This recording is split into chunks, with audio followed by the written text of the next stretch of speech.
He wore mismatched socks, a reflection on the beauty of being unmatched. Written by Kateb Shunner. Man, let me tell you how this morning started. It was around 6:45 a.m. in New Orleans. That crisp autumn kind of morning that sneaks up on you. Gentle but stubborn, like it's saying, time to get up, sugar, whether you ready or not. And me, I was wiped. Flat out, dog-tired, eyes burning like two candles somebody forgot to blow out. I'd been up all night, swearing under my breath, sweating, scrubbing, rearranging, trying to make the house look like someone actually lived here instead of a tornado doing a slow dance on the furniture. My friends and family who went to Xavier University were coming to my house for the weekend, and I'd spent the night pretending I was on some HD TV marathon. Not that I was any good at it. Chairs leaned like they were about to collapse from exhaustion. Dust bunnies hid like fugitives. And me, I was wrestling with reality, thinking maybe I'd been trapped in a cleaning montage from a movie I'd never agreed to star in. My brain was jogging laps around my skull, whispering about sleep, while my body was hollering, "You done lost it, boy." I rolled out of bed, rubbing my eyes, sit down on the edge of the mattress for a hot minute, just letting it all sink in. My limbs felt like they belonged to somebody else. My mind, a tumbleweed of thoughts, dancing sideways, full of errands, worries, and random New Orleans oddities, like how the air felt crisp today, but not humid, thank the heavens. That, at least, was a mercy. I shuffled through my room, hunting for the t-shirt, the belt, the hat, the holy trinity of don't scare anybody with your human mess. And nothing. Not a stitch, not a fold, not a thread of hope. I muttered something that could have been a prayer, could have been a curse, and honestly sounded like both. That's when my eyes landed on the socks. One sock, black and green, Rick and Morty chaos splattered all over it like it had been through a dimensional wall. The other sock, pink, yellow, orange, straight out of a Cheech and Chong fever dream, screaming, "Look at me, world, I don't care about rules." I held him up like a gambler checking his cards, squinting hard, thinking, this is either a fashion crime or divine intervention. I laughed, loud, unashamed, full throttle, and just like that, I slid them bad boys on, feet first into chaos. It hit me not with a lightning bolt, not with a choir of angels, nah. Quiet, sneaky, subtle. The spirit don't care if my socks match. And man, that's when the thinking started. Life don't match either. Joy and pain, blessings and mistakes, heartache and triumph, they all show up together, mashing around like a Mardi Gras parade gone rogue. And here I am.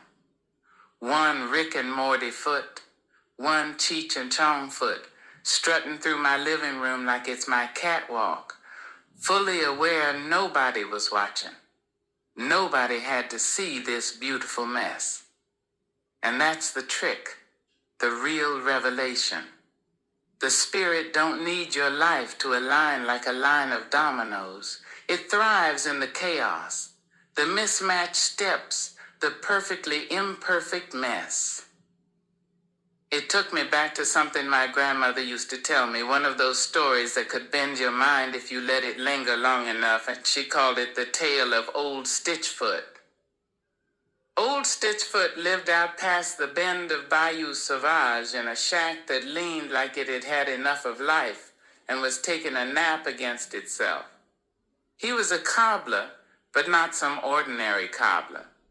This man could look at a worn-out shoe and tell you everything about the person who walked in it. How many heartbreaks, how many laughs, how many prayers, and how many secrets were stitched into every crease. And here's the kicker. He never made a pair of shoes that matched. Never. One black, one blue, one tall, one short. People whispered about him like he'd lost his mind. That man's crazy, they said. Some even giggled like they were watching a circus, but all the while curiosity tugged at their souls. Stitchfoot didn't care.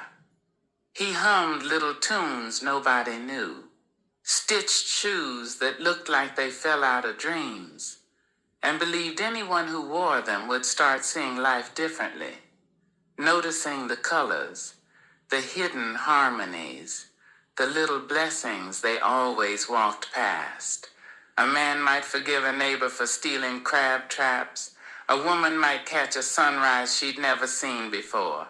The shoes carried a kind of quiet magic, the kind that lives in the mismatched, the messy, the unplanned.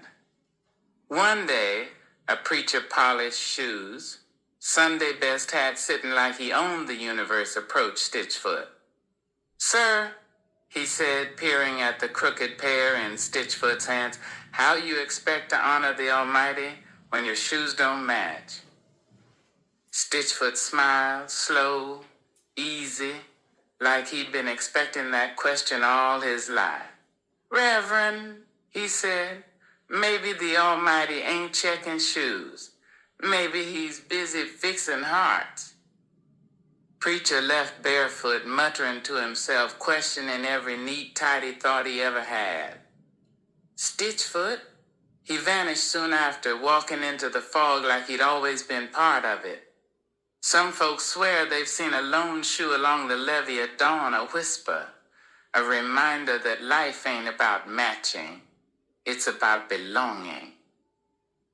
I looked down at my own socks, mismatched as a Mardi Gras costume in July, and I felt a little like old Stitchfoot misfit, misunderstood, but somehow entirely whole.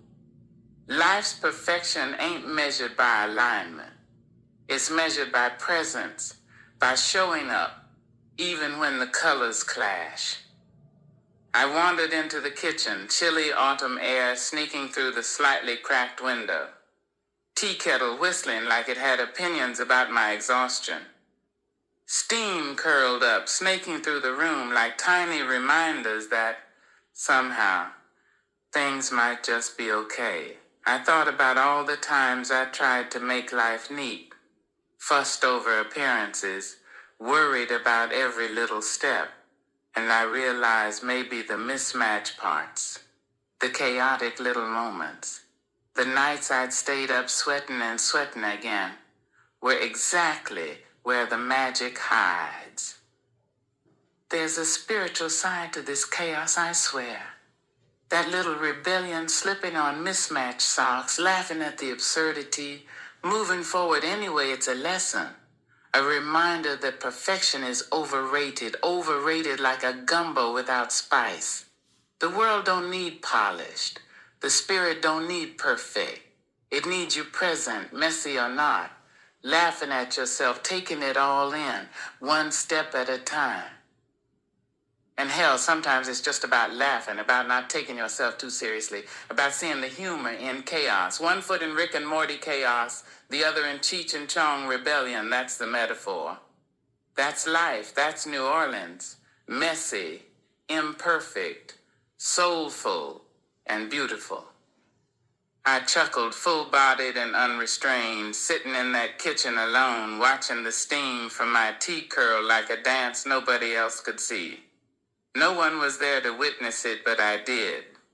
And that laugh, that small rebellion was enough to remind me. The spirit don't need neatness, it just honesty, just presence, just you. From that morning on, every day I put on mismatched socks, I remember.